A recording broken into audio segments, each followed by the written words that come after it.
Todos los días, a la misma hora, encontraba a un anciano flaco y hambriento pidiendo ayuda en la calle. Y todos los días le dejaba algunas monedas. Era lo único que podía hacer. Lo único que me quedaba de humanidad después de que mi propia hija me despreciara y me abandonara. Pero déjame contarte cómo llegué hasta aquí. Como una mujer de 62 años terminó empezando en un trabajo nuevo, sola, rota por dentro, invisible para el mundo. Mi nombre es Lorenza López. 62 años. Madre abandonada. Empleada de supermercado. Eso es lo que soy ahora. Hace 6 meses, Lidia me dejó. Mi propia hija. La niña que cargué en mi vientre, que amamanté, que crié sola después de que su padre nos abandonara. La misma que compartió este apartamento conmigo durante años. La que un día simplemente me envió un mensaje de texto diciéndome que necesitaba su espacio, que yo era demasiado para ella, que su vida no podía incluirme más. Demasiado. Yo era demasiado para mi propia hija. No hubo despedida. No hubo explicaciones. Solo ese mensaje frío y el silencio que vino después. Un silencio que todavía me aplasta el pecho cada mañana al despertar. Sin ella, sin su parte del alquiler que en realidad yo siempre pagaba casi completa, me vi obligada a buscar trabajo. A los 62 años. Con mis rodillas que crujen, con mis manos que tiemblan, con mi corazón hecho pedazos. Hace 3 semanas empecé en el Supermax. Un supermercado de barrio, pequeño, con pisos gastados y estantes medio vacíos. Yo estaba en la caja. 8 horas al día de pie, pasando productos, cobrando, entregando cambio, sonriendo mecánicamente a clientes que no me veían realmente. Para ellos, yo era solo otra empleada vieja detrás de un mostrador. Invisible, como había sido para mi hija. Esa mañana me levanté a las 5:30, como todos los días. El apartamento estaba frío. Siempre estaba frío desde que Lidia se fue y me dejó aquí sola. Me vestí despacio con la ropa de siempre, pantalones oscuros, blusa beige, un suéter delgado que no abrigaba mucho. Preparé un café aguado porque el que me quedaba tenía que durar toda la semana. Lo bebí de pie, mirando por la ventana de la cocina hacia la calle vacía. Todavía estaba oscuro afuera. Pensé en Lidia. No podía evitarlo. Me preguntaba dónde estaría, qué estaría haciendo, si alguna vez pensaba en mí. Si le importaba que yo estuviera trabajando a mi edad, apenas sobreviviendo. Salí del apartamento a las 6:15. El edificio donde vivía era viejo, con escaleras que crujían. No había ascensor. Yo vivía en el 3er piso. Bajé despacio, sujetándome del pasamanos oxidado. El aire de la mañana me golpeó la cara. Hacía frío. Caminé hacia la parada del autobús con mi bolso apretado contra el pecho. Las calles estaban casi vacías. Solo algunos trabajadores como yo, gente que no tenía más opción que levantarse antes del amanecer. Pagué los $2 del pasaje con monedas que había contado la noche anterior. El trayecto duraba 40 minutos. Me senté cerca de la ventana y apoyé la cabeza contra el cristal frío. Llegué al Supermax a las 7:10. La supervisora, Paula Martínez, ya estaba allí. Era una mujer de unos 50 años, con el cabello teñido de rubio artificial y una voz que siempre sonaba cansada. «Buenos días, Lorenza», me saludó sin levantar la vista de su tableta. «Buenos días», respondí. Me dirigí a mi caja. La número 3. Mi lugar durante las siguientes 8 horas. Encendí la computadora, ordené las bolsas de plástico y esperé al primer cliente. La mañana pasó lenta. Cliente tras cliente. Productos que sonaban al pasar por el escáner. Bolsas que crujían. Billetes arrugados y monedas sucias.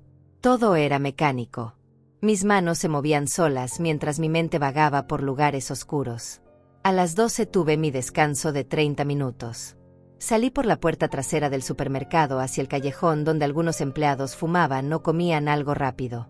Yo no fumaba. No tenía dinero para comprar comida. Me senté en un escalón de cemento y saqué la botella de agua que había traído de casa. Fue entonces cuando lo vi por primera vez. Al final del callejón, donde terminaba el edificio y comenzaba la calle, había un hombre sentado en el suelo. Era viejo. Muy viejo. Tan flaco que dolía solo mirarlo. Su ropa estaba sucia, rasgada en varios lugares. Tenía el cabello largo y gris, enmarañado, y una barba descuidada que le cubría la mitad de la cara. Estaba apoyado contra la pared, con las piernas estiradas frente a él y una mano extendida hacia los transeúntes que pasaban sin mirarlo. Nadie se detenía. Nadie le daba nada. Era invisible para todos. Me miró. Nuestros ojos se encontraron por un segundo. Los suyos eran oscuros, hundidos en las cuencas, pero había algo en ellos. Algo que no era solo hambre. Era dignidad perdida. Era abandono. Era dolor. Aparté la mirada rápidamente. No porque no me importara, sino porque me importaba demasiado. Porque verlo a él era como verme a mí misma en un espejo cruel. Éramos lo mismo, personas que el mundo había dejado atrás. Personas que ya no importaban a nadie. Cuando volví a mirar, él había cerrado los ojos. Su pecho subía y bajaba lentamente. Todavía respiraba. Todavía estaba vivo. Apenas. Terminé mi descanso y regresé adentro. Pero no pude sacármelo de la cabeza. Durante toda la tarde, mientras seguía atendiendo clientes, pensaba en él. En sus ojos. En su delgadez. En la forma en que estaba sentado allí, solo, pidiendo ayuda que nadie le daba. Cuando terminó mi turno a las 6 de la tarde, salí por la puerta trasera de nuevo. Él seguía allí. En el mismo lugar. En la misma posición. Con la mano extendida hacia la nada. Metí la mano en mi bolso y saqué las monedas que me quedaban del cambio del autobús. $2.50. Era todo lo que tenía hasta el próximo pago en 2 semanas. Caminé hasta donde estaba. Me detuve frente a él. Abrió los ojos lentamente y me miró. No dijo nada. Yo tampoco. Solo extendí la mano con las monedas. Él levantó la suya, temblando, y dejé caer el dinero en su palma sucia y arrugada. Dios la bendiga, señora, susurró. Su voz era apenas un hilo de sonido, quebrada por el hambre y la sed. No respondí.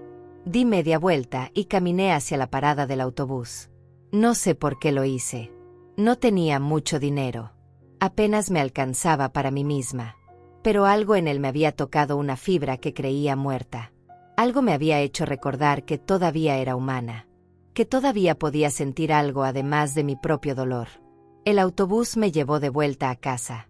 Subí las escaleras despacio, abrí la puerta del apartamento y entré al silencio de siempre. Me quité los zapatos, me senté en el sofá gastado y me quedé mirando la pared. Lidia no llamó. No escribió. No dio señales de vida. Como siempre. Esa noche, antes de acostarme, conté el dinero que me quedaba. $43 hasta el próximo pago. Tenía que pagar una parte del alquiler que me habían dado prórroga, comprar comida, pagar el autobús. No iba a alcanzar. Nunca alcanzaba. Me acosté en mi cama fría y cerré los ojos. El sueño no llegó fácilmente. Solo llegaron los pensamientos. Los recuerdos. Las preguntas sin respuesta. ¿Por qué Lidia me había dejado? ¿Qué había hecho yo para merecer este abandono? ¿Por qué la vida se había vuelto tan pesada? No tenía respuestas. Solo tenía el silencio. Y el frío. Y la oscuridad. Y la certeza de que mañana volvería a ver a ese anciano. Y que volvería a darle lo poco que tenía. Porque en su miseria, yo veía la mía. Y en mi pequeño gesto, tal vez ambos podíamos sentir que todavía éramos humanos. Que todavía importábamos. Aunque fuera solo el uno para el otro. Los días siguientes fueron iguales. Me levantaba a las 5:30, me vestía con la misma ropa gastada, bebía mi café aguado, y tomaba el autobús hacia el Supermax. 8 horas de pie en la caja número 3. 8 horas de sonreír mecánicamente mientras mi cuerpo protestaba y mi mente vagaba por lugares oscuros. Y todos los días, a las 12 en punto, durante mi descanso, salía por la puerta trasera del supermercado. Y todos los días, el anciano estaba allí. En el mismo rincón del callejón, sentado contra la pared, flaco, hambriento, esperando. Nunca hablábamos mucho. Yo le daba mis monedas. Él me agradecía con esa voz quebrada que apenas se escuchaba. Y yo me iba. Así pasó una semana. Luego 2. Se había convertido en una rutina silenciosa entre 2 personas abandonadas por el mundo. Pero algo empezó a cambiar en la tercera semana. Fue un martes por la tarde. Yo estaba en mi caja atendiendo a una señora que se quejaba del precio de los tomates cuando sonó mi teléfono. Lo saqué del bolsillo y vi el nombre en la pantalla. Lidia. Mi corazón dio un salto.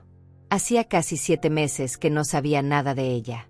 7 meses de silencio absoluto. Y ahora me llamaba. Disculpe un momento, le dije a la cliente, y le hice una seña a Paula para que me cubriera. Me alejé unos pasos y contesté con la mano temblando. ¿Lidia? Hola, mamá, dijo su voz del otro lado. Sonaba normal. Casual. Como si no hubiera pasado nada. Como si no me hubiera abandonado sin explicación. Lidia, yo. No sé qué decir. Han pasado meses y... Lo sé, mamá. Lo siento. He estado muy ocupada. Sabes cómo es. El trabajo, las cosas de la vida. Ocupada. Demasiado ocupada para llamar a su propia madre en 7 meses. ¿Cómo estás?, pregunté, tragándome el dolor. Bien, bien. Oye, mamá, te llamo porque necesito saber una cosa. ¿Sigues viviendo en el mismo apartamento? La pregunta me pareció extraña. Sí, claro. ¿Dónde más iba a estar? No, bueno, es que pensé que tal vez te habías mudado o algo. ¿Estás sola ahí? Sí, Lidia. Estoy sola. ¿Cómo he estado desde que te fuiste? Hubo un silencio incómodo. Ya, bueno. Oye, ¿y qué haces ahora? ¿Sigues con tu pensión? Ahora trabajo, Lidia. Trabajo en un supermercado. 8 horas al día. Así. ¿Y por qué? Porque la pensión no me alcanza para pagar el alquiler sola, quise gritarle. Porque tú te fuiste y me dejaste con todos los gastos. Porque estoy luchando por sobrevivir cada día. Pero no dije nada de eso. Necesitaba un ingreso extra. Dije simplemente. Ya veo. Oye, mamá, y dime una cosa. ¿A qué hora llegas a casa normalmente? Otra pregunta extraña. Alrededor de las 7. ¿Por qué? No, por nada. Solo curiosidad. ¿Y los fines de semana? Los fines de semana trabajo mediodía. Llego como a las 3. Ajá. Perfecto. Oye, mamá, te tengo que dejar. Hablamos pronto, ¿sí? Lidia. Espera. Pero ya había colgado. Me quedé ahí parada, con el teléfono en la mano, sintiendo una mezcla de alivio y confusión. Alivio porque finalmente había tenido noticias de ella. Confusión porque toda la conversación había sido rara. ¿Por qué quería saber mis horarios? ¿Por qué preguntaba si estaba sola? Traté de no darle demasiadas vueltas.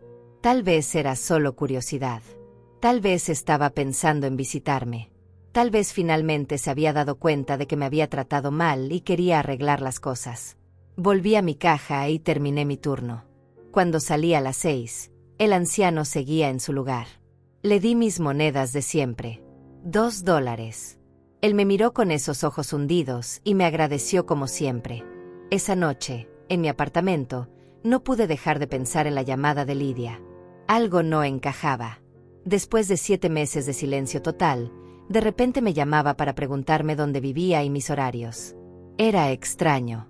Al día siguiente, miércoles, llegué al trabajo como siempre. La mañana transcurrió normal. Pero a eso de las 11, Paula se acercó a mi caja. Lorenza, ¿puedes venir un momento a la oficina? ¿Pasa algo? No, no. Solo hay alguien que pregunta por ti. Mi corazón se aceleró. ¿Lidia? ¿Había venido a verme? Seguí a Paula hasta la pequeña oficina en la parte trasera del supermercado. Pero cuando entré, no vi a Lidia. Vi a un hombre. Tendría unos 35 años, alto, con el cabello engominado hacia atrás y ropa cara. Me miraba con una sonrisa que no llegaba a sus ojos. «Señora López», preguntó. «Sí, soy yo. ¿Quién es usted?» «Mi nombre es Ricardo Torres. Soy pareja de su hija, Lidia». Lidia nunca me había hablado de ningún Ricardo. Ni siquiera sabía que estaba en una relación. «Mucho gusto», dije cautelosamente. «Igualmente. Mire, señora López, vine porque Lidia y yo estamos preocupados por usted». Supimos que está trabajando aquí y quisimos saber cómo está. Estoy bien, gracias. Me alegro. Verá, el tema es que Lidia se siente muy mal por cómo quedaron las cosas entre ustedes. Ha querido hablar con usted, pero no sabía cómo acercarse. Mentira. Ella tenía mi número. Sabía dónde vivía.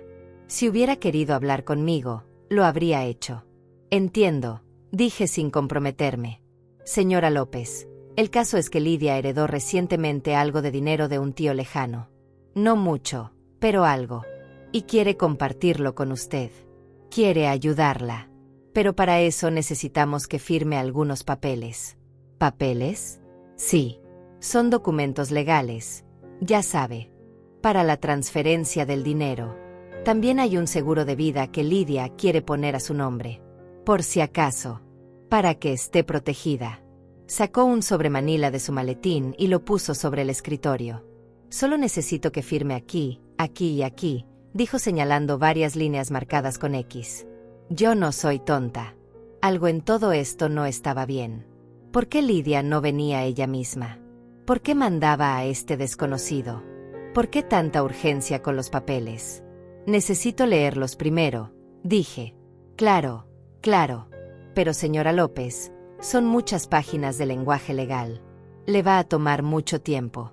Y la verdad, Lidia está ansiosa por ayudarla ya. Estos trámites pueden tardar semanas si no los firmamos hoy. Aún así, necesito leerlos. Puedo llevarlos a casa y... No. Los documentos tienen que quedarse conmigo. Son originales. No pueden salir de mi posesión. Pero de verdad, señora López, es solo para su beneficio. Lidia quiere cuidarla. Después de todo, es su madre. Paula estaba parada en la puerta, observando incómoda. Señor Torres, dije firmemente, agradezco que haya venido. Pero no voy a firmar nada sin leerlo primero con calma. Dígale a Lidia que me llame y hablamos. Su sonrisa se desvaneció. Señora López, está desaprovechando una gran oportunidad. Este dinero. No voy a firmar, repetí. Nos miramos por un momento largo. Luego él suspiró, guardó los papeles en su maletín, y se puso de pie. Como quiera. Pero le advierto que Lidia no va a esperar para siempre. Esta oferta tiene fecha de vencimiento. Salió de la oficina sin despedirse. Paula me miró preocupada. ¿Estás bien, Lorenza? Sí. Gracias. Paula. Volví a mi caja, pero mi mente no estaba ahí. Estaba pensando en Ricardo Torres. En sus ojos fríos. En su sonrisa falsa. En esos papeles que quería que firmara sin leer. ¿Qué estaba pasando? ¿Por qué Lidia me había llamado ayer preguntando mis horarios y hoy aparecía este hombre con documentos urgentes? No me gustaba nada de esto. Algo estaba muy mal. Cuando llegó mi descanso, salí al callejón como siempre. El anciano estaba en su lugar. Pero esta vez, cuando me acerqué a darle las monedas, él me agarró suavemente la muñeca. Señora, dijo con su voz quebrada, tenga cuidado. Disculpe. Vi a ese hombre que vino a buscarla. El del traje caro. Lo he visto antes. ¿Dónde? Cerca de su edificio. Hace unos días. Él y una mujer joven. Estaban mirando su apartamento desde la calle. Tomando fotos. Mi sangre se heló. ¿Una mujer joven? Sí. Cabello oscuro. Como de 30 años. Parecía su hija, señora. Se parecía a usted. Lidia. Ellos no tienen buenas intenciones, continuó el anciano. Lo sé. He vivido en las calles mucho tiempo. Reconozco a la gente mala. Y esos dos son malos. Solté las monedas en su mano temblorosa. Gracias, susurré. Cuídese, señora. Por favor. Esa noche no pude dormir. Me quedé acostada en mi cama, mirando el techo oscuro, repasando todo en mi mente una y otra vez. La llamada de Lidia preguntando mis horarios. La visita de Ricardo Torres con esos papeles urgentes. Las palabras del anciano sobre haberlos visto cerca de mi edificio tomando fotos. ¿Qué estaban planeando? ¿Por qué querían que firmara esos documentos sin leerlos? ¿Por qué necesitaban saber exactamente cuándo estaba en casa y cuándo no? Me levanté a las 3 de la madrugada, incapaz de seguir en la cama. Fui a la cocina y me serví un vaso de agua. Mis manos temblaban. No era solo el frío del apartamento. Era miedo. Un miedo que no terminaba de entender, pero que me carcomía por dentro. Caminé hasta la ventana de la sala y miré hacia la calle. Todo estaba oscuro y silencioso. Los faroles proyectaban círculos de luz amarillenta sobre el asfalto. No había nadie. O eso pensé. Entonces lo vi.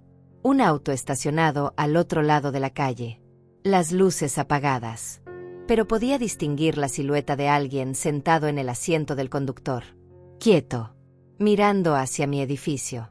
Se me cortó la respiración. ¿Estaban vigilándome? ¿Era paranoia mía o realmente había alguien ahí afuera observando? Me aparté de la ventana rápidamente, con el corazón latiendo tan fuerte que podía escucharlo en mis oídos. Apagué todas las luces del apartamento y volví a asomarme con cuidado, escondida detrás de la cortina. El auto seguía allí. No se movía. No dormí nada el resto de la noche. Me quedé sentada en el sofá, en la oscuridad, vigilando esa ventana. El auto se fue justo antes del amanecer. Lo vi alejarse lentamente por la calle vacía. Cuando llegó la hora de ir al trabajo, estaba exhausta. Pero tenía que ir. No podía faltar. Necesitaba ese dinero desesperadamente. Me vestí mecánicamente, tomé mi bolso y salí del apartamento. Cada paso que daba por las escaleras, cada sombra en el pasillo, me ponía nerviosa. Sentía que alguien me observaba, que algo malo estaba a punto de pasar. En el autobús, traté de calmarme. Tal vez estaba exagerando. Tal vez el auto era de algún vecino. Tal vez Lidia realmente quería ayudarme y yo estaba siendo desconfiada sin razón. Pero entonces recordé las palabras del anciano. Esos dos son malos. Él no tenía motivos para mentirme. Él, que vivía en la calle invisible para todos, había visto algo que le había hecho preocuparse por mí. Llegué al Supermax y comencé mi turno. Paula me miró extrañada. Lorenza, ¿estás bien? Te ves terrible. No dormí bien, fue todo lo que dije. La mañana pasó lentamente.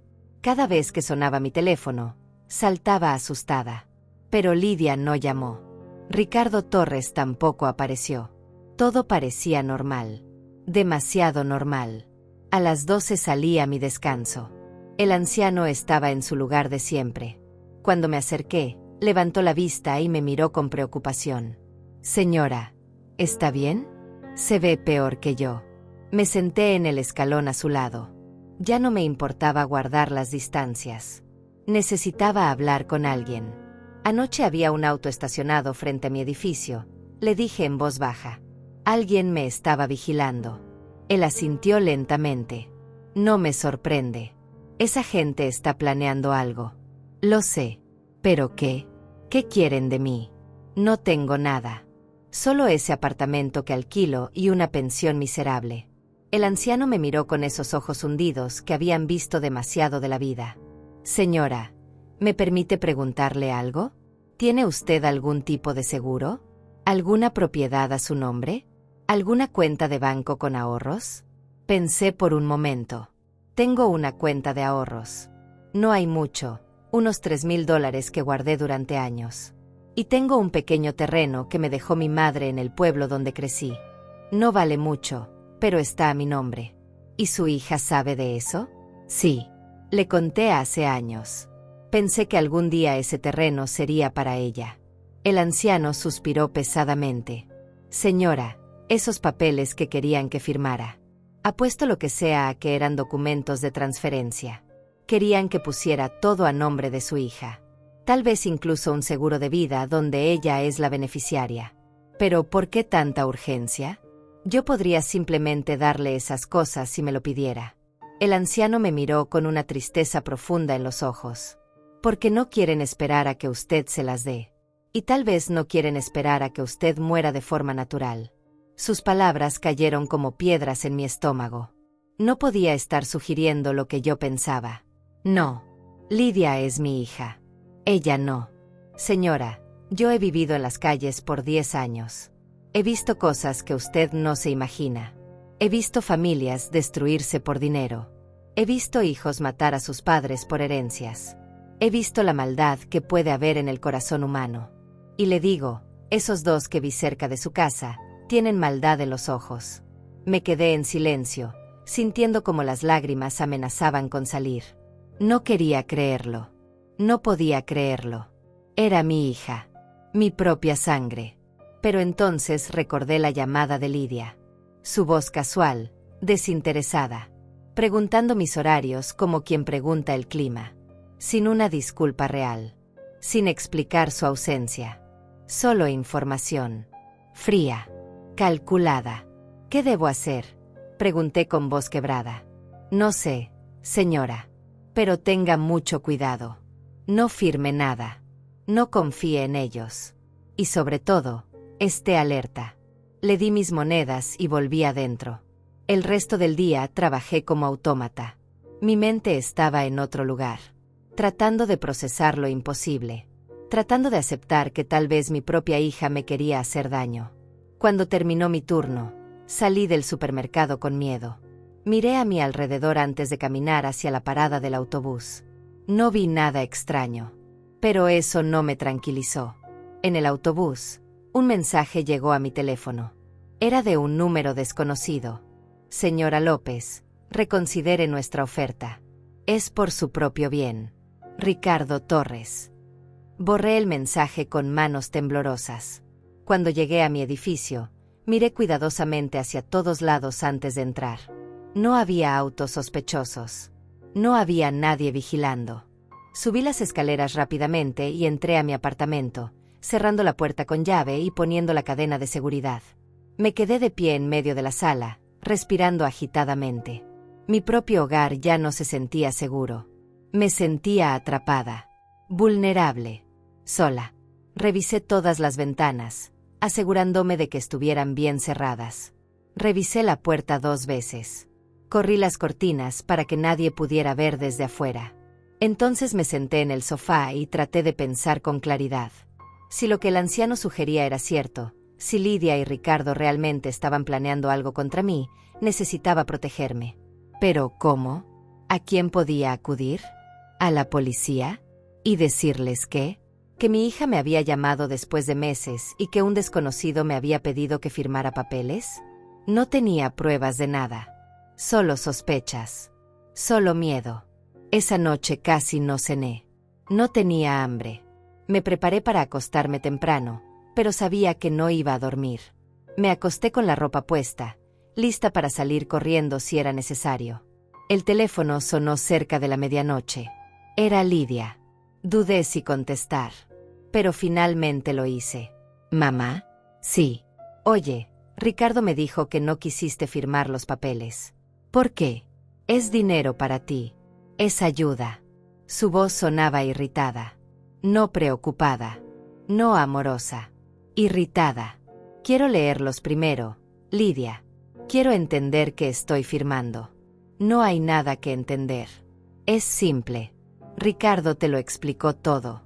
Aún así, quiero tiempo para pensarlo. Hubo un silencio tenso. ¿Sabes qué, mamá? Olvídalo. Estoy tratando de ayudarte y tú, como siempre, desconfías de todo. Siempre has sido así.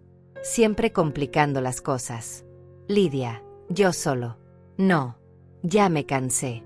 Haz lo que quieras. Pero no vengas llorando después cuando estés sola y sin nada. Y colgó. Me quedé con el teléfono en la mano, sintiendo como las lágrimas finalmente rodaban por mis mejillas. No eran lágrimas de tristeza. Eran de rabia. De impotencia. De darme cuenta de que la hija que había criado, que había amado más que a mi propia vida, era una extraña. Una extraña que tal vez me odiaba.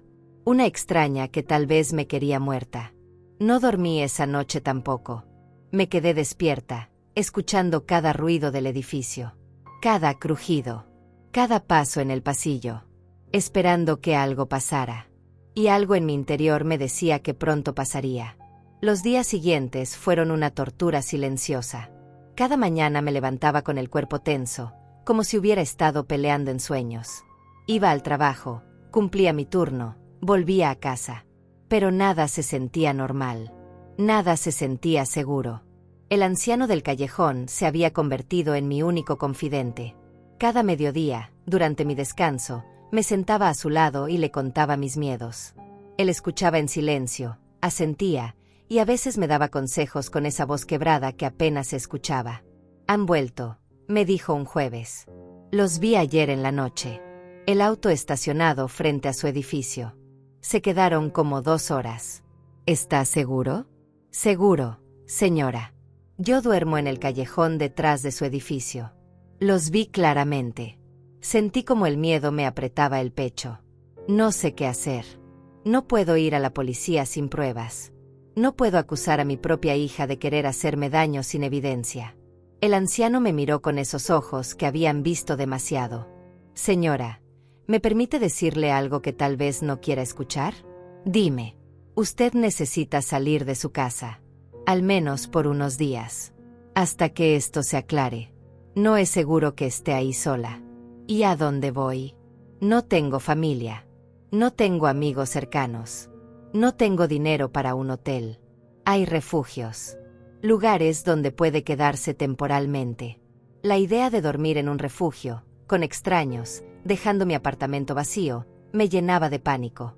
Pero al mismo tiempo, la idea de quedarme ahí, esperando a que algo malo pasara, me aterraba aún más.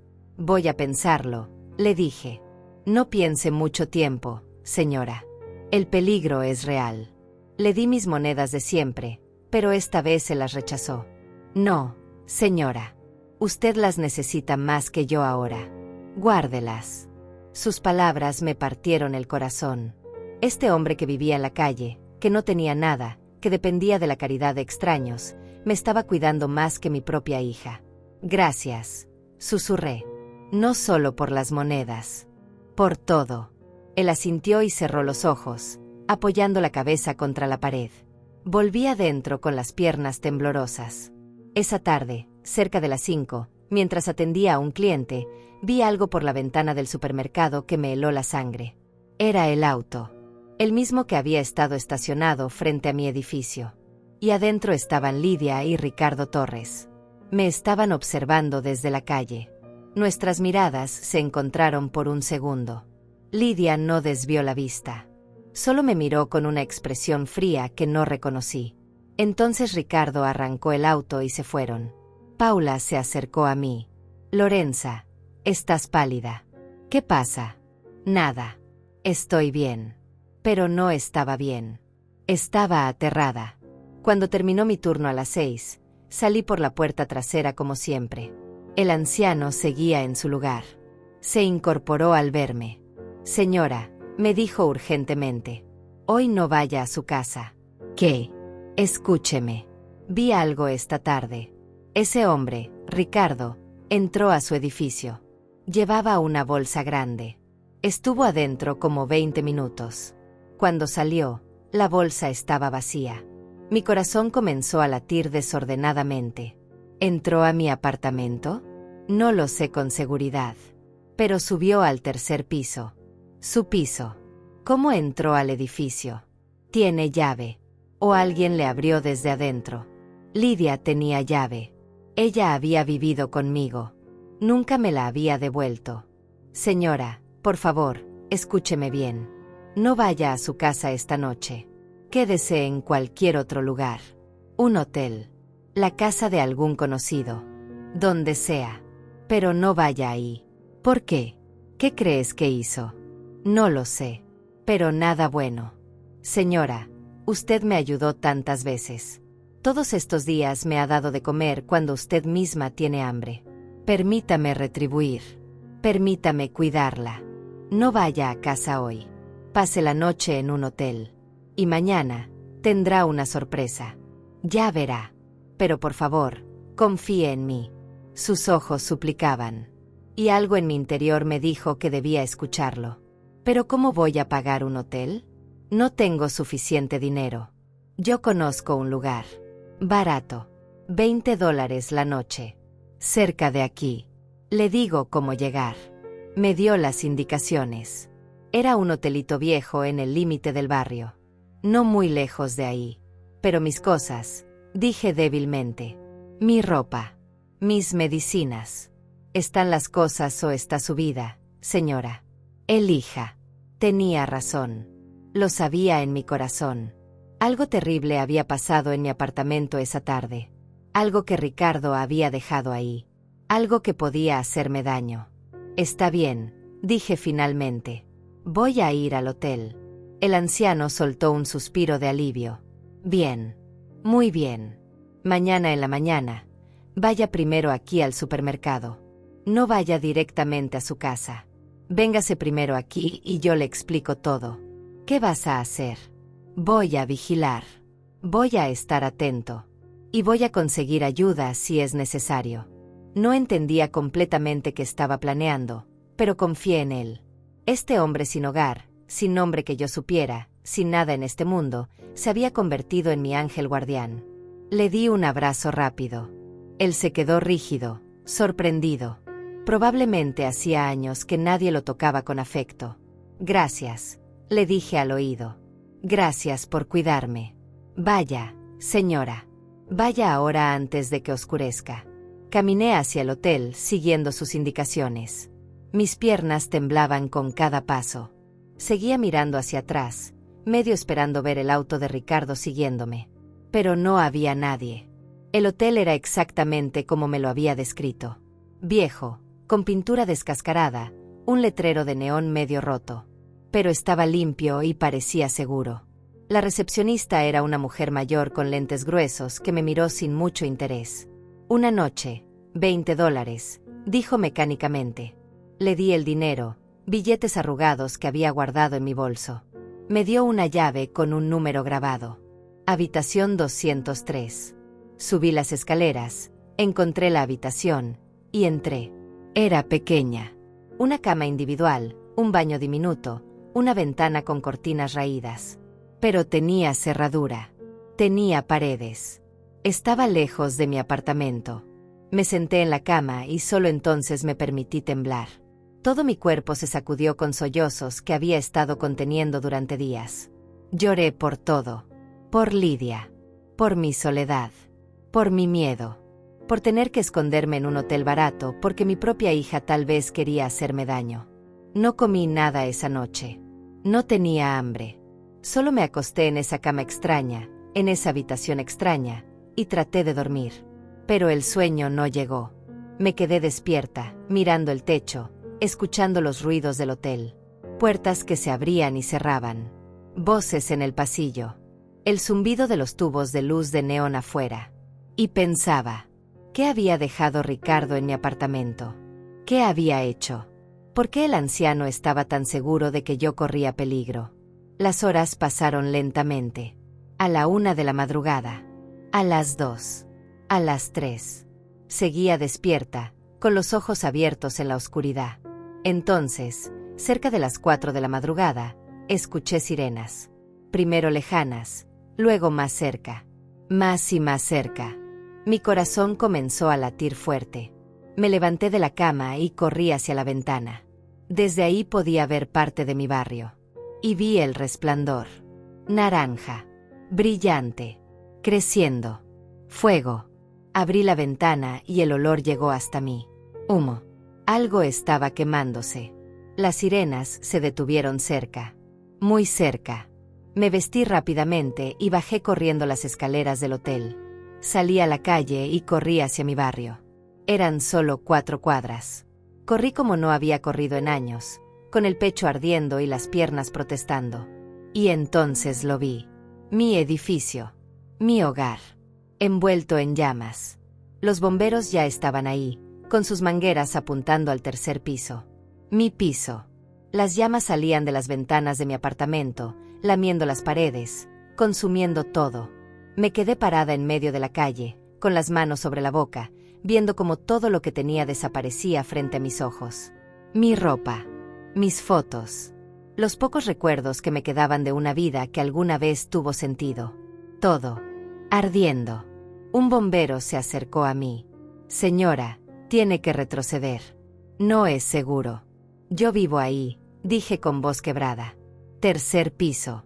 ¿Había alguien adentro? No. No. Yo no estaba. No estaba. ¿Estás segura? Sí. Estaba en un hotel. No estaba. El bombero me miró extrañado, pero asintió y volvió a su trabajo. Me quedé ahí, temblando, viendo las llamas. Y en mi mente, una voz repetía las palabras del anciano. No vaya a casa hoy. Pase la noche en un hotel. Él lo sabía. De alguna forma, él lo sabía. Si hubiera ido a mi apartamento esa noche, si hubiera dormido en mi cama como todas las noches, ahora estaría muerta.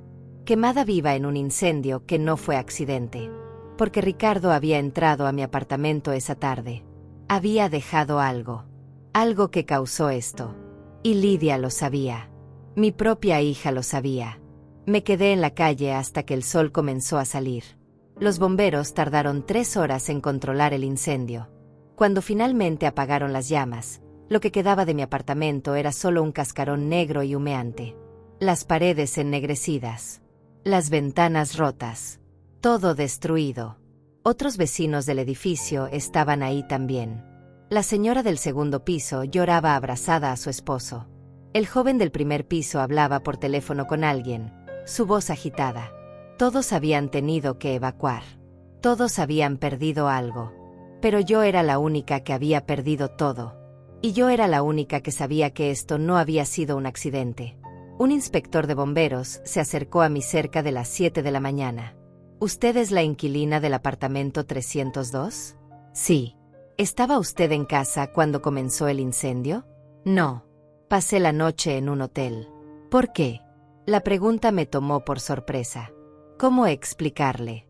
¿Cómo decirle que un anciano de la calle me había advertido que no fuera a casa sin saber exactamente por qué? Tenía un presentimiento. Dije simplemente. Sentí que debía quedarme en otro lugar. El inspector me miró con curiosidad. Un presentimiento que le salvó la vida, señora. El incendio comenzó en su apartamento. Específicamente en su cocina. Si hubiera estado ahí durmiendo, no habría tenido tiempo de salir. El humo la habría matado antes de que pudiera despertar. Sus palabras confirmaron lo que ya sabía. Alguien había planeado mi muerte. Y ese alguien era mi propia hija. ¿Saben qué causó el incendio? Pregunté tratando de mantener la voz firme. Todavía no. Pero parece que hubo una fuga de gas y algo que generó una chispa. Estamos investigando. Volveremos cuando el edificio sea seguro para entrar. ¿Cuándo podré recuperar mis cosas? El inspector negó con la cabeza. Lo siento, señora. No creo que haya quedado nada que recuperar. El fuego destruyó todo en ese apartamento. Me alejé de él antes de que viera las lágrimas. No tenía nada. Literalmente nada. La ropa que llevaba puesta era todo lo que me quedaba en el mundo. Comencé a caminar sin rumbo.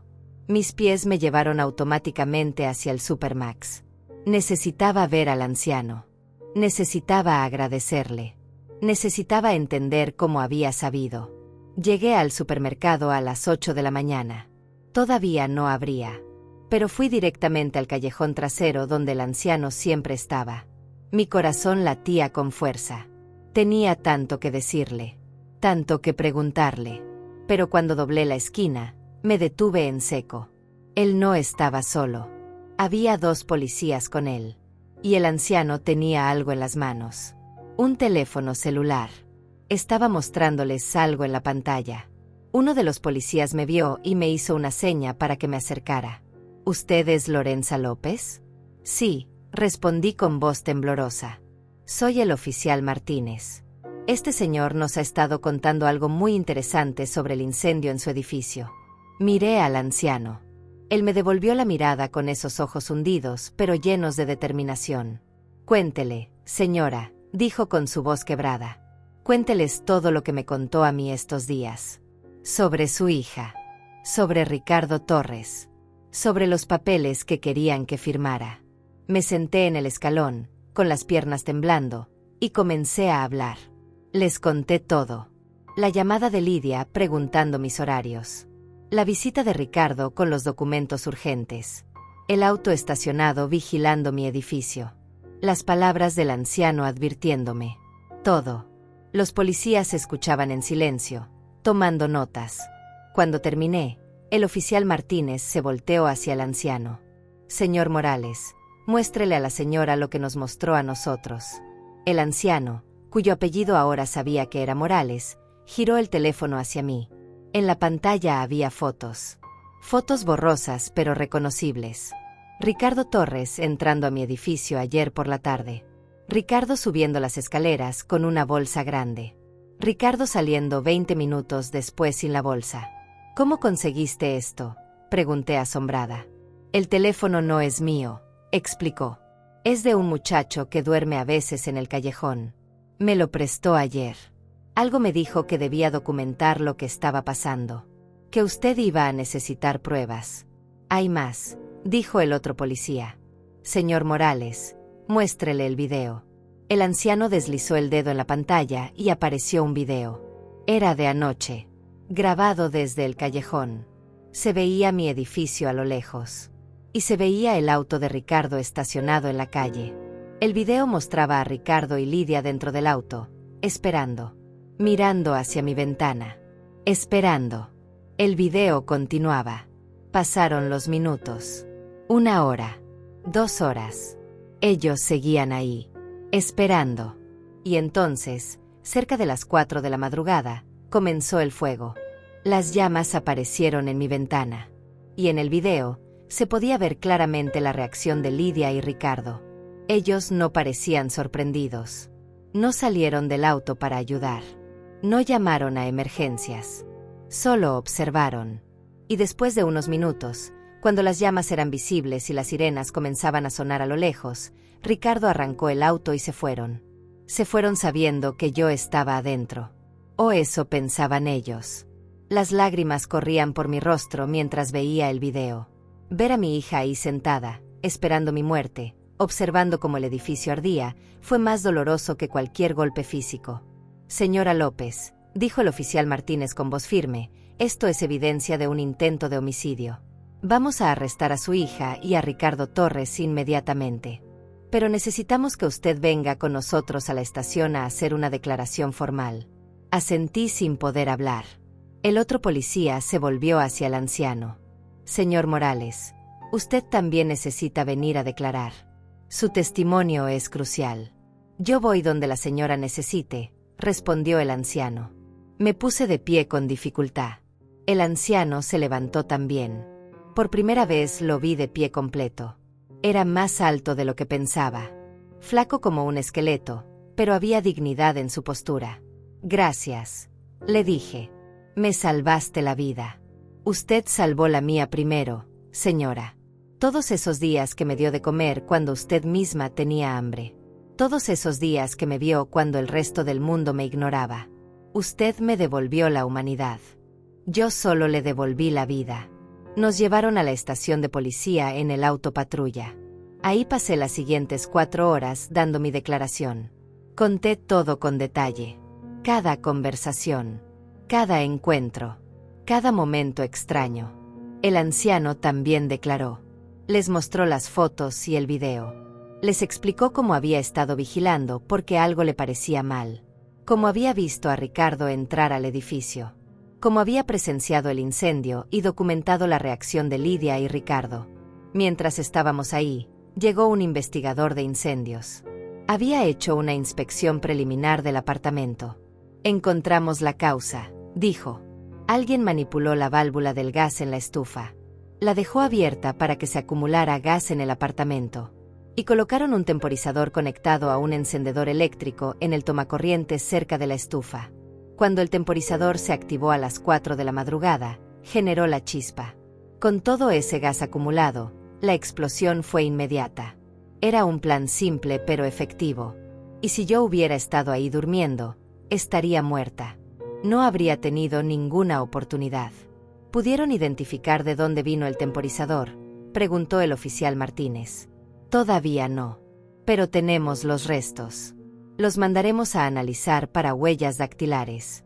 Con las fotos del anciano mostrando a Ricardo entrando al edificio con una bolsa, con el video mostrándolos esperando el incendio, con la evidencia de manipulación intencional, tenían suficiente para hacer arrestos.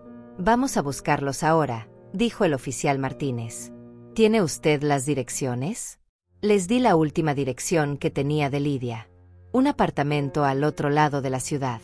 No sabía si todavía vivía ahí, pero era todo lo que tenía. Señora López, dijo el oficial, ¿tiene usted algún lugar donde quedarse? Obviamente no puede volver a su edificio. Negué con la cabeza. No tengo a nadie. No tengo nada.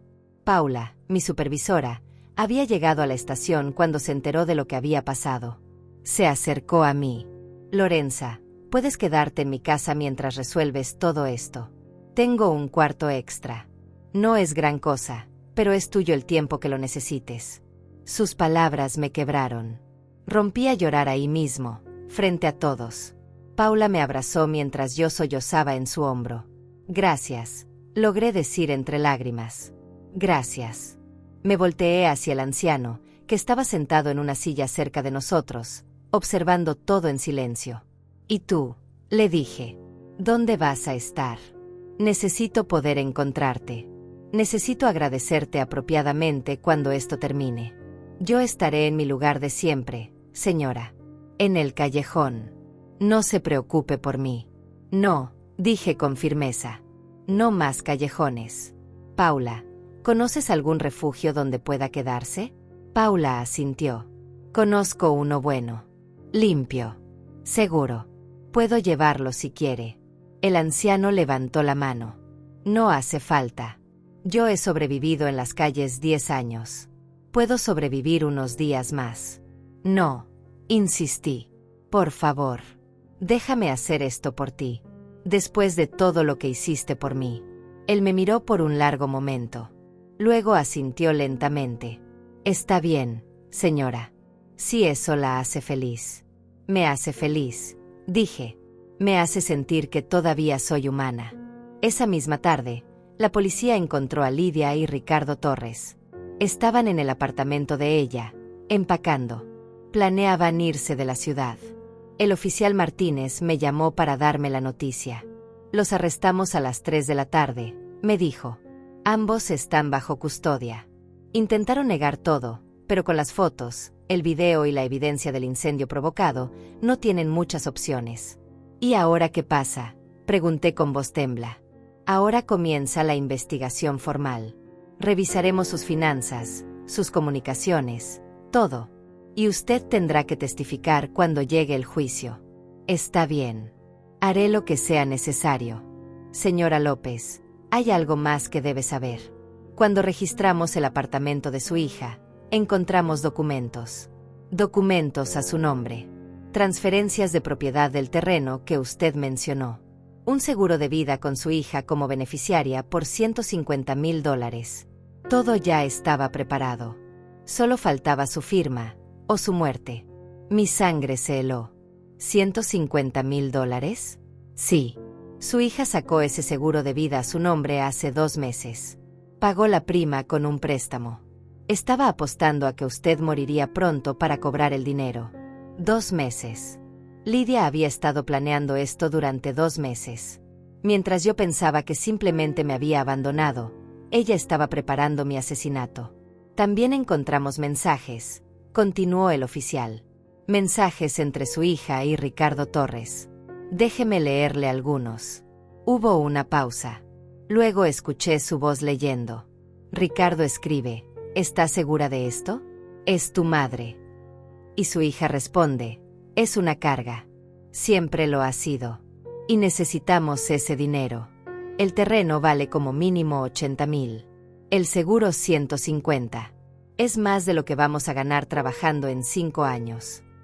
Cerré los ojos. Las palabras me quemaban como ácido. Hay más, dijo el oficial. Tiene que parecer un accidente. Nadie sospechará de un incendio. Es vieja, probablemente dejó la estufa encendida. Pasa todo el tiempo.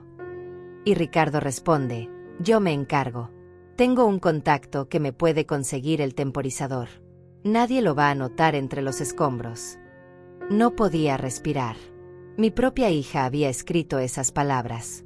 Había planeado mi muerte como quien planea un viaje de compras. Lo siento, señora López, dijo el oficial con voz suave.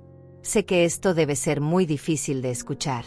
¿Puedo verla?, pregunté de repente. ¿A su hija? Sí. Necesito verla. Necesito escuchar de su propia boca por qué hizo esto. No es recomendable, señora. Podría ser muy doloroso. Ya nada puede dolerme más de lo que ya duele. Oficial. Por favor. Hubo un silencio. Déjeme ver qué puedo hacer. 2 días después, me permitieron ver a Lidia. Fue en la sala de visitas de la cárcel, con un vidrio grueso entre nosotras y teléfonos para comunicarnos. Un policía estaba presente durante toda la conversación. Cuando Lidia entró, vestida con el uniforme naranja de los presos, no parecía arrepentida. Parecía enojada.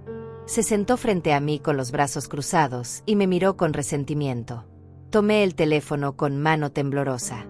Ella tomó el suyo sin ganas. ¿Por qué? Fue lo único que pude decir. Lidia soltó una risa amarga. ¿Por qué? ¿De verdad preguntas por qué, mamá? Sí. Quiero entender. Soy tu madre. Te di la vida. Te crié sola. Trabajé para darte todo lo que necesitabas. Y tú quisiste matarme. Necesito saber por qué. Ella se inclinó hacia adelante, con los ojos llenos de rabia. ¿Qué me diste todo? Me diste una vida de pobreza. Una vida de vergüenza. Crecí usando ropa de segunda mano. Viviendo en apartamentos miserables. Viendo cómo otras niñas tenían lo que yo nunca tuve. Y todo porque tú nunca fuiste capaz de conseguir nada mejor. Hice lo mejor que pude, Lidia. Tu padre nos dejó. Estuve sola. Siempre fuiste una víctima, mamá. Siempre con tu cara de mártir. Siempre recordándome cuánto sacrificaste por mí. Como si yo te lo hubiera pedido. Como si yo tuviera la culpa de que tu vida fuera tan patética. Sus palabras eran como cuchillazos. Pero no aparté la mirada. ¿Y por eso querías matarme? ¿Porque tu vida no fue perfecta? Te quería matar porque eres un lastre. Porque mientras sigas viva, voy a tener que sentir culpa por no cuidarte. Voy a tener que escuchar a la gente decir, pobre señora, su hija la abandonó. Voy a tener que cargar con esa responsabilidad que nunca pedí. Nadie te obligaba a cuidarme. Solo quería que me amaras. Que me llamaras de vez en cuando. Que recordaras que existo. ¿Y para qué? ¿Para seguir siendo pobre juntas? No. Mamá. Yo merezco más. Ricardo y yo merecemos más. Ese terreno y ese seguro era nuestra oportunidad de tener una vida mejor. De salir de esta ciudad miserable. De ser alguien. ¿Y mi vida no valía nada? ¿No valía más que dinero? Ella me miró directamente a los ojos con una frialdad que nunca había visto. No. Sinceramente, no. El silencio que siguió fue aplastante. Miré a esta mujer que había salido de mi cuerpo, que había sido mi bebé, mi niña, mi razón de vivir durante tantos años. Y no la reconocí. Era una extraña llena de odio. Espero que valga la pena, dije finalmente. Espero que pasar el resto de tu vida en prisión valga $150,000 que nunca vas a ver. Ella se encogió de hombros. Van a dejarme salir. Tengo un buen abogado. No tienen suficiente evidencia. Tienen fotos. Tienen video. Tienen los mensajes entre tú y Ricardo. Tienen el temporizador con las huellas de Ricardo. Tienen todo, Lidia. No vas a salir. No por muchos años. Por primera vez, vi un destello de miedo en sus ojos. Pero lo escondió rápidamente detrás de más rabia. Esto es tu culpa, dijo. Si hubieras firmado los papeles cuando Ricardo te los dio, nada de esto habría pasado. Podríamos haber hecho todo legalmente. Pero tú, con tu desconfianza y tu terquedad, nos obligaste a tomar medidas extremas.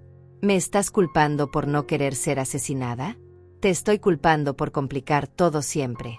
Como siempre has hecho. Toda mi vida. Me puse de pie. No había más que decir. No había redención aquí. No había arrepentimiento. Solo una mujer rota por dentro culpando al mundo por sus propias elecciones. Adiós, Lidia, dije. Vas a pasar mucho tiempo en prisión pensando en lo que hiciste. Espero que algún día, tal vez dentro de muchos años, entiendas lo que perdiste. No perdiste dinero. Perdiste a alguien que te amaba incondicionalmente. Y eso no lo vas a encontrar nunca más. Colgué el teléfono sin esperar su respuesta y salí de la sala. El oficial que me acompañaba caminó a mi lado en silencio.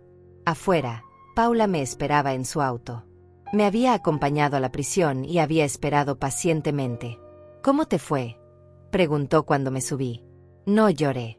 Ya no me quedaban lágrimas para Lidia. Me fue bien, dije.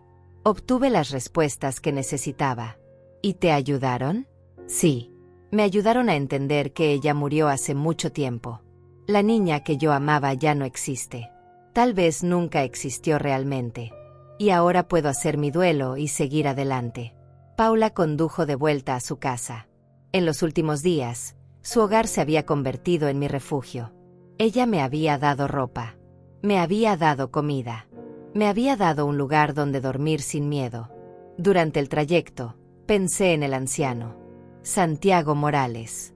Ese era su nombre completo, lo había averiguado después. Paula lo había llevado a un refugio bueno, como había prometido. Yo lo había visitado una vez. Estaba limpio, alimentado, durmiendo en una cama real por primera vez en 10 años. Me había dicho que cuando todo esto terminara, quería buscar trabajo. Quería intentar reconstruir su vida.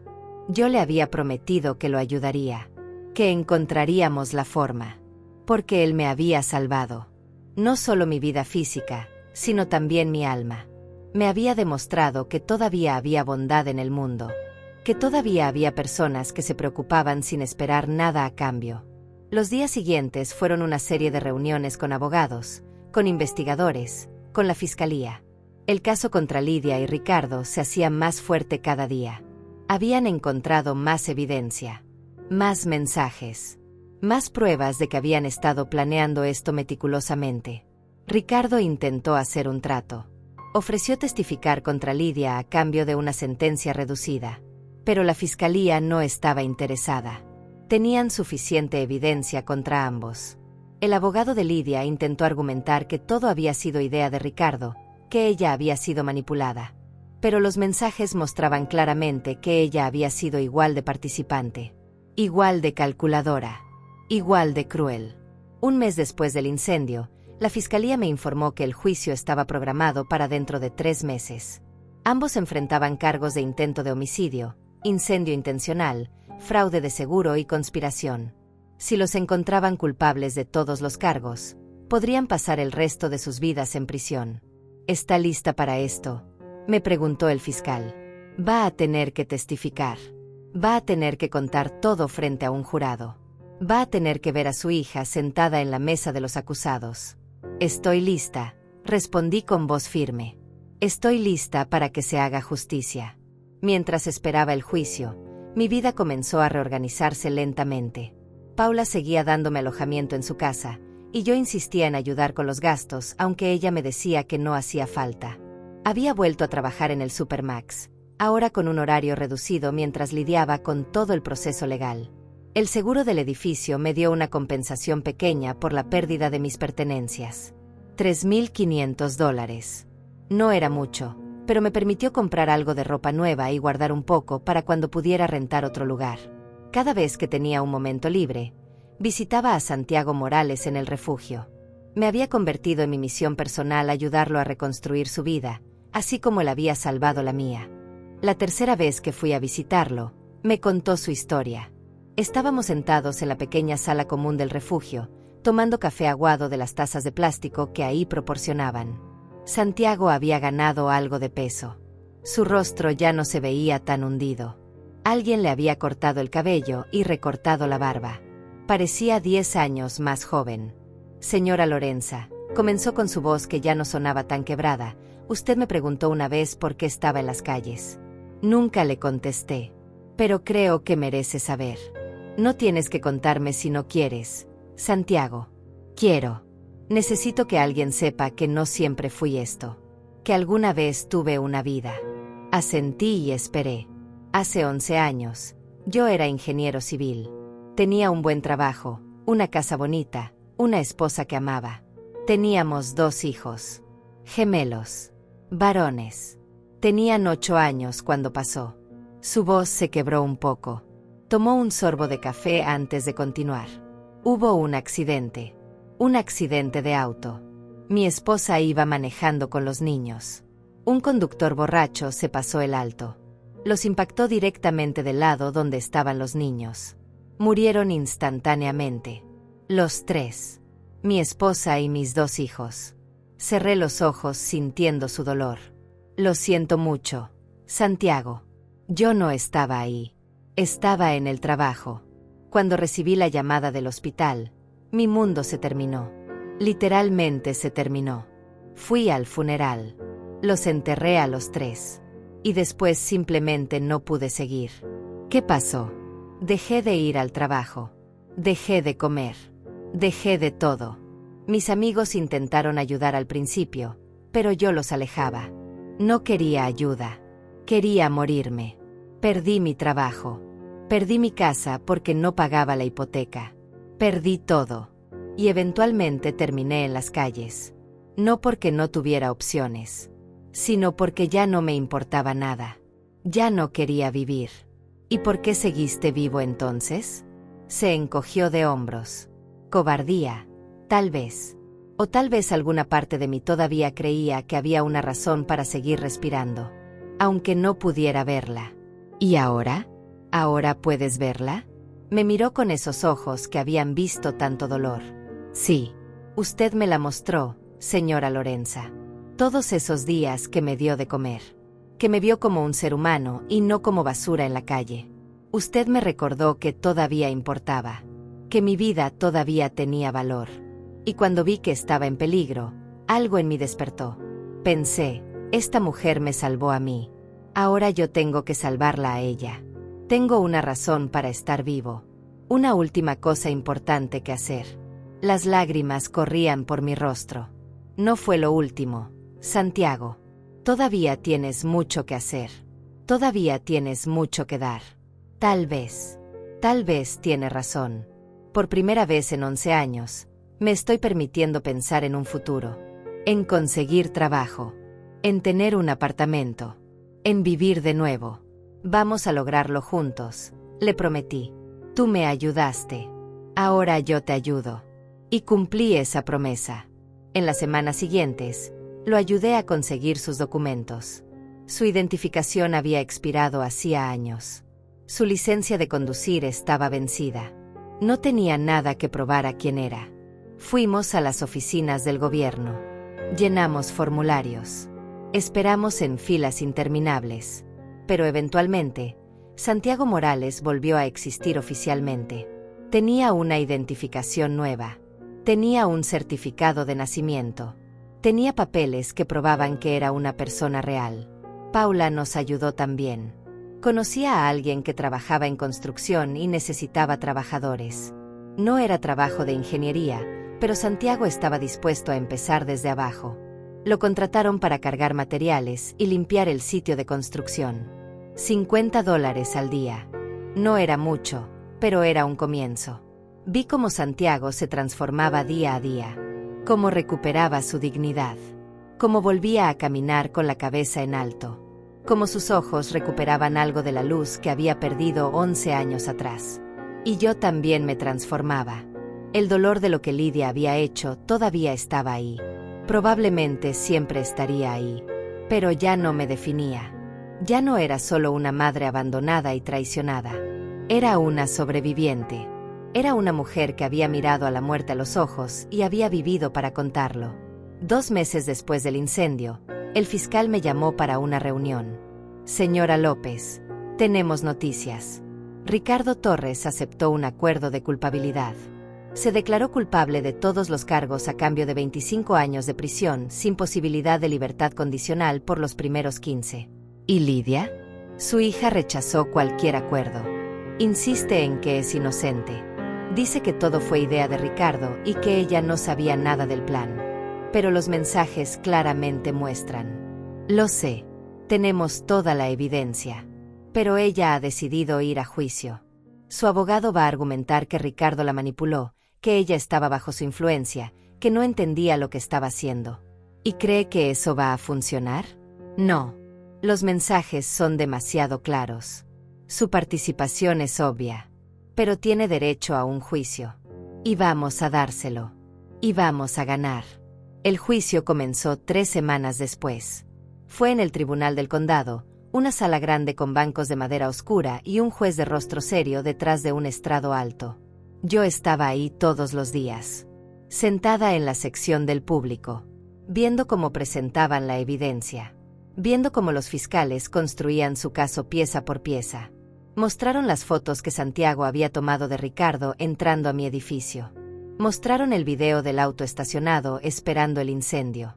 Leyeron los mensajes entre Lidia y Ricardo planeando mi muerte. Presentaron el testimonio del investigador de incendios, explicando cómo el fuego había sido provocado intencionalmente.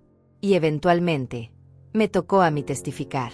Me senté en la silla de los testigos, juré decir la verdad, y conté mi historia. Conté sobre el abandono de Lidia, sobre la llamada preguntando mis horarios, sobre la visita de Ricardo con los papeles, sobre el aviso de Santiago, sobre pasar la noche en el hotel, sobre ver mi edificio en llamas. El abogado de Lidia intentó desacreditarme en el contrainterrogatorio. Señora López, ¿no es cierto que usted y su hija tenían una relación difícil? Sí, respondí. ¿Y no es cierto que usted la presionaba constantemente por dinero? No, eso no es cierto. Pero vivían juntas y usted esperaba que ella contribuyera con los gastos, ¿verdad? Compartíamos el apartamento. Era justo que ambas pagáramos. Y cuando ella decidió irse, ¿usted se sintió resentida? Me sentí abandonada, dolida, pero no resentida. ¿No es posible que usted haya malinterpretado las intenciones de mi cliente? ¿Que lo que parecía sospechoso era simplemente una hija preocupada tratando de ayudar a su madre? No. Lo que vi fue una hija planeando matar a su madre por dinero. Y la evidencia lo prueba. El abogado continuó intentando sembrar dudas, pero yo no me dejaba intimidar. Había vivido esto. Sabía la verdad. Y no iba a permitir que nadie la distorsionara. Santiago también testificó. Contó cómo había observado a Ricardo entrando al edificio. Cómo algo en su instinto le había dicho que debía documentar lo que estaba pasando. Cómo había advertido a Lorenza que no fuera a casa esa noche. El abogado de Lidia intentó desacreditarlo también. Señor Morales, ¿no es cierto que usted era un indigente sin hogar en el momento de estos supuestos eventos? Sí. ¿Y no es cierto que tenía problemas de alcohol? Tenía problemas. Ya no los tengo. ¿Cómo podemos confiar en el testimonio de alguien que vive en las calles? ¿Alguien cuya percepción de la realidad podría estar comprometida? Santiago se enderezó en su silla y miró al abogado directamente. Señor, he vivido en las calles 10 años. He visto más de la realidad que la mayoría de las personas en esta sala. He visto la bondad y la maldad en su forma más pura. Y le digo con absoluta certeza que vi a su cliente esperando fuera de ese edificio, observando cómo ardía, sabiendo que pensaba que había alguien adentro. Vi maldad en sus ojos. Y ninguna cantidad de palabras elegantes va a cambiar lo que vi. El tribunal se quedó en silencio. Incluso el abogado pareció no saber qué responder. Los fiscales también presentaron testigos expertos. Expertos en incendios que explicaron la intencionalidad. Expertos en seguros que explicaron cómo funcionan los fraudes. Psicólogos que hablaron sobre la capacidad de familiares de cometer violencia por dinero. Cada día, el caso se hacía más fuerte. Cada día, quedaba más claro que Lidia y Ricardo habían planeado meticulosamente mi asesinato. Y durante todo el juicio, Lidia se sentó en la mesa de los acusados sin mostrar emoción. Sin lágrimas. Sin arrepentimiento. Solo una mirada fría que a veces dirigía hacia mí, como si yo fuera la culpable de su situación. El juicio duró 2 semanas. 2 semanas de testimonios, evidencia y argumentos legales. 2 semanas de revivir la peor experiencia de mi vida una y otra vez frente a extraños. Pero también 2 semanas de ver cómo la justicia trabajaba lentamente pero con determinación. Finalmente llegó el día de los alegatos finales. El fiscal fue primero. Se paró frente al jurado, 12 personas que habían escuchado cada detalle del caso, y resumió todo con una claridad devastadora. Damas y caballeros del jurado, comenzó, este caso es sobre codicia. Sobre una hija que vio a su madre no como un ser humano, no como la mujer que le dio la vida, sino como un obstáculo entre ella y el dinero. Los mensajes son claros. Las fotos son claras. El video es claro. Lidia López y Ricardo Torres planearon asesinar a Lorenza López para cobrar un seguro de vida y quedarse con sus propiedades. Y habrían tenido éxito si no fuera por la bondad de un extraño, un hombre sin hogar que notó lo que nadie más notó. Un hombre que salvó una vida simplemente porque importaba. Les pido que encuentren a los acusados culpables de todos los cargos. Que envíen el mensaje de que una vida humana vale más que cualquier cantidad de dinero. Que la justicia existe incluso para aquellos que pensaban que podían salirse con la suya. El abogado de Lidia argumentó desesperadamente. Intentó pintar a su cliente como una víctima de Ricardo, como una mujer confundida que no entendía completamente lo que estaba pasando. Pero sus palabras sonaban huecas frente a toda la evidencia. El jurado se retiró a deliberar. Me dijeron que podía tomar horas, incluso días. Pero solo tomó 4 horas. Cuando regresaron, todos en la sala se pusieron de pie. El juez les preguntó si habían llegado a un veredicto. El portavoz del jurado, un hombre mayor con lentes gruesos, se puso de pie con un papel en la mano. Sí, su señoría. En el caso de Lidia López, cargo de intento de homicidio en primer grado, ¿cómo encuentra el jurado? Culpable. La palabra resonó en la sala como un trueno. Sentí como las rodillas se me aflojaban. Paula, sentada a mi lado, me agarró la mano. Cargo de incendio intencional con intento de causar muerte, ¿cómo encuentra el jurado? Culpable. Cargo de fraude de seguro, ¿cómo encuentra el jurado? Culpable. Cargo de conspiración para cometer asesinato, ¿cómo encuentra el jurado? Culpable. Culpable en todos los cargos. Miré hacia la mesa de los acusados. Lidia estaba pálida. Por primera vez desde que comenzó el juicio, vi miedo real en sus ojos. Su abogado le hablaba en voz baja, pero ella no parecía escuchar. Solo miraba al frente, procesando lentamente que su vida como la conocía había terminado. El juez programó la sentencia para 2 semanas después. Hasta entonces, Lidia permanecería en custodia. Salí del tribunal con Paula y Santiago, quien había estado presente todos los días del juicio. Afuera, el sol brillaba. Era un día hermoso. Y por primera vez en meses, sentí que podía respirar completamente. Lo logramos, dijo Santiago con una sonrisa pequeña en su rostro. Se hizo justicia. Gracias a ti, le dije. Sin ti, yo estaría muerta y ellos estarían libres. Sin usted, yo seguiría pudriéndome en ese callejón sin razón para vivir. Estamos a mano, señora Lorenza. Nunca estaremos a mano. Santiago, tú me diste mi vida. Eso no tiene precio. Las 2 semanas hasta la sentencia pasaron en un estado extraño de calma. Ya no había miedo. Ya no había incertidumbre. Solo esperaba que se cerrara este capítulo completamente. Durante ese tiempo, seguí ayudando a Santiago a reconstruir su vida. Su trabajo en construcción iba bien. El capataz estaba impresionado con su ética de trabajo y estaba considerando darle responsabilidades mayores. Santiago había ahorrado suficiente para rentar un cuarto pequeño en una pensión. No era mucho, pero era suyo.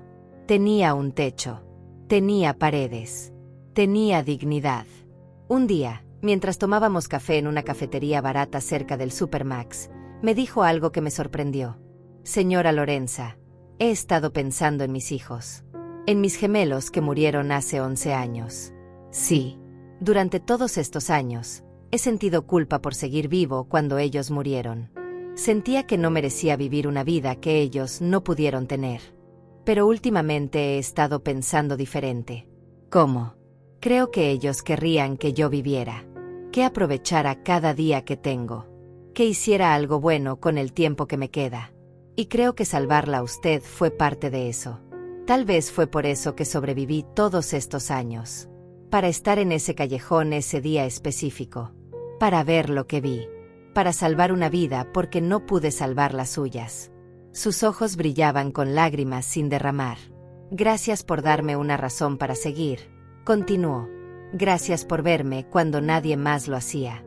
Gracias por tratarme como un ser humano cuando el mundo me trataba como basura. Me devolvió la vida tanto como yo le devolví la suya. Nos abrazamos ahí en esa cafetería.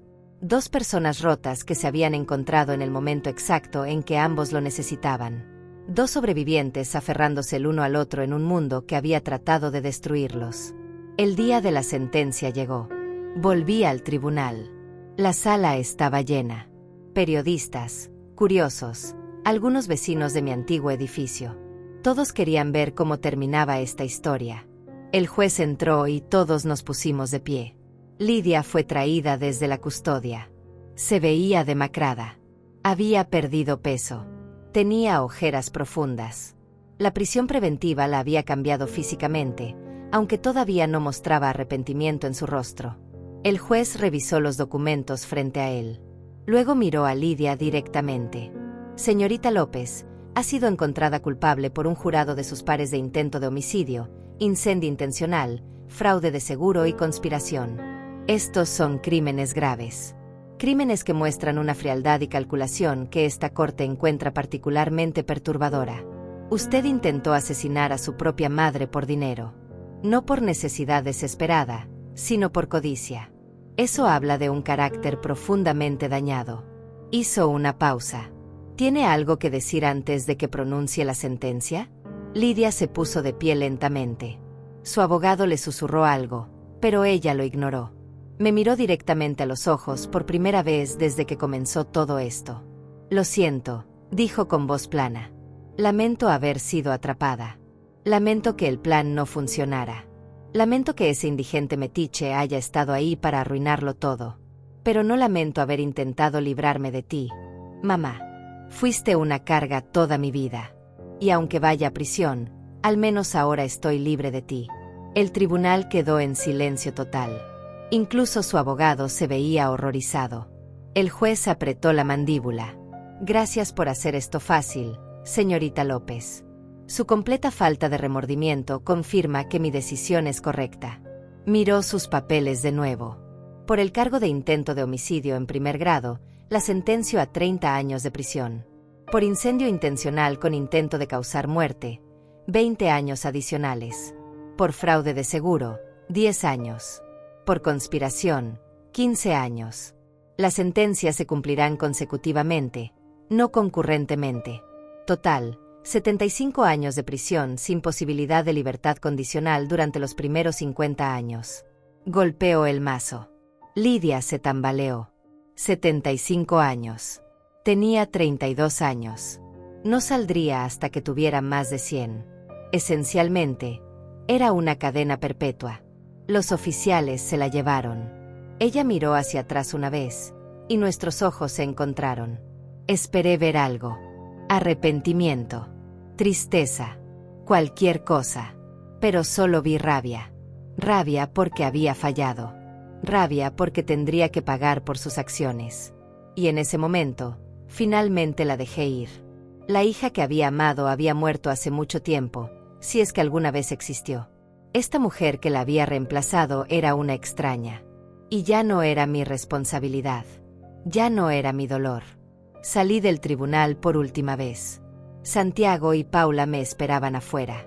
También estaban algunos compañeros del Supermax que habían venido a apoyarme. Me rodearon con abrazos y palabras de aliento. Se acabó, dijo Paula. Finalmente se acabó. Sí, respondí. Finalmente puedo seguir adelante. Y eso fue exactamente lo que hice. En las semanas siguientes, encontré un apartamento pequeño para rentar. Un estudio en un edificio mejor que el anterior. Paula me ayudó con el depósito. Santiago me ayudó a moverme, que no fue difícil porque no tenía casi nada que mover. Compré muebles usados. Una cama. Una mesa. Un sofá pequeño. Lo básico.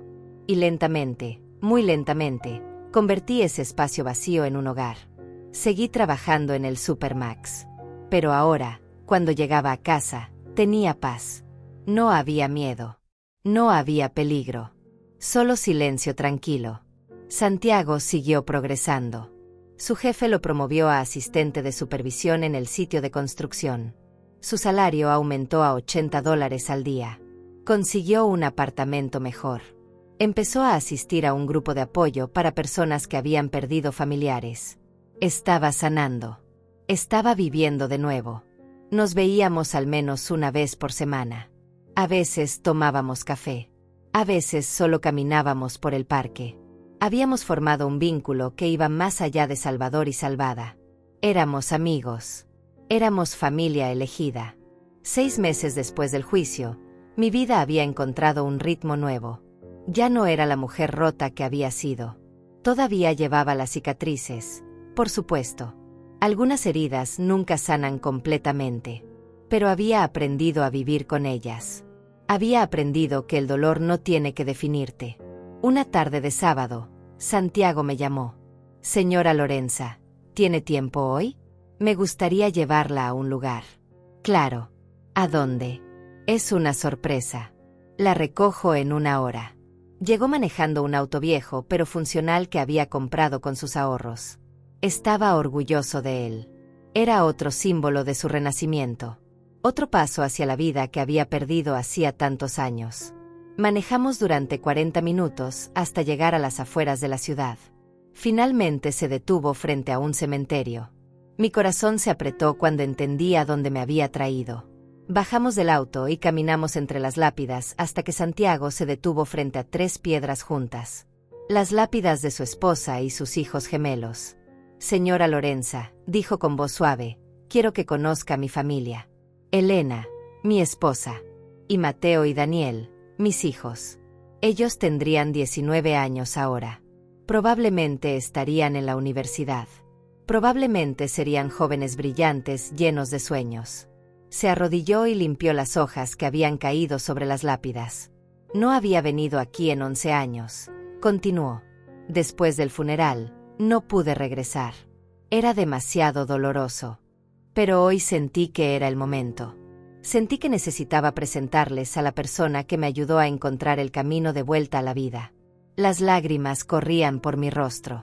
Quería que supieran, dijo mirando las lápidas, que aunque ya no estoy con ustedes, no los he olvidado. Nunca los olvidaré. Y que encontré una razón para seguir viviendo. Una razón para honrar la vida que ustedes no pudieron terminar. Quería que conocieran a Lorenza, la mujer que me recordó que mi vida todavía importa. Nos quedamos ahí en silencio durante largo rato. Yo rezando por almas que nunca conocí. Él despidiéndose del pasado para poder abrazar completamente el futuro. Cuando finalmente nos fuimos, Santiago parecía más ligero, como si hubiera dejado un peso que había cargado durante más de 1 década. Gracias por venir conmigo, me dijo en el auto. No podría haberlo hecho solo. Gracias por confiar en mí, respondí. Por dejarme ser parte de tu sanación. Usted es más que parte de mi sanación, señora Lorenza. Usted es mi familia ahora. La única familia que tengo. Y tú eres la mía, Santiago. La única familia que necesito. Los meses siguieron pasando. La vida se volvió más estable, más predecible, pero de una manera buena. Paula me ofreció un puesto de supervisora asistente en el Supermax. Un pequeño aumento de sueldo, pero también reconocimiento de mi trabajo duro. Santiago fue promovido nuevamente. Ahora era supervisor de sitio completo. Ganaba suficiente para ahorrar. Estaba considerando tomar clases nocturnas para actualizar sus conocimientos de ingeniería. Hablaba de tal vez, algún día, volver a trabajar en su campo. Un día, casi 1 año después del incendio, recibí una carta. Era de la prisión. De Lidia. La sostuve en mis manos durante largo rato sin abrirla. Parte de mí quería tirarla sin leerla. Pero otra parte necesitaba saber qué tenía que decir. Finalmente la abrí. Era corta. Mamá, he tenido mucho tiempo para pensar. Demasiado tiempo. Y creo que finalmente entiendo lo que perdí. No el dinero.